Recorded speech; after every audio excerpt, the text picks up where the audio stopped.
উড়িষ্যার পর এবার ছত্তিশগড়েও আক্রান্ত হলো মুর্শিদাবাদের ফেরিওয়ালা। ওই ফেরিওয়ালার নাম ইয়াদুল শেখ। তার বাড়ি মুর্শিদাবাদের সাগরদিঘির পাটকেল ঢাকা অঞ্চলে।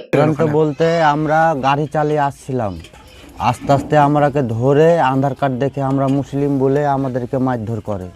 বাংলাদেশি সন্দেহে তাকে মারধর করা হয় বলে অভিযোগ।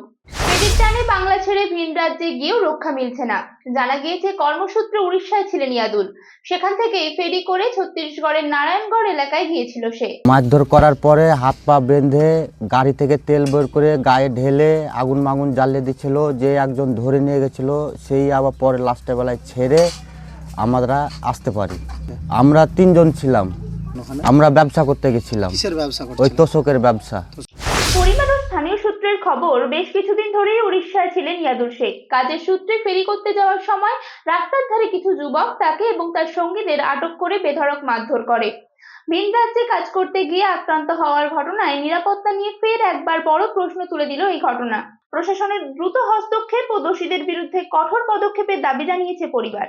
ওদের হাতে ছিল তোমার এই বাঁশ আর ওই তোমার ওই ব্যাটারি চার্জ করে যে সব তোমার এইগুলা তারগুলো তোমার ওই করে লেফটে বেঁধে তোমার মারছে, ডবল করে পাক দিয়ে দিয়ে। ওরা 6, 7, 8 জন ছিল, 8-9 জন হবে। আমাকে কেউ খোঁজ খবর লাইনি না, কেউ আসেনি আমার কাছে। আমি নিজে ওখানে গেছিলাম। আজকে বোধহয় 7 দিন হচ্ছে। শুনলাম, শুনে বাড়ি ডাকলাম, বাড়ি আসতে পারছে না, টাকা পয়সা নাই। চেলনাতে আবার ফোন করলাম, কেরালা চেলনা, বড় বেটা আবার টাকা ছাড়লে, টাকা ছেড়ে আবার 2 দিন পরে তখন আইলো। কি কাজ করতো? কে? ও ছেলে ওই তো ব্যবসাতে গেছে। ব্যবসাতে গেছে।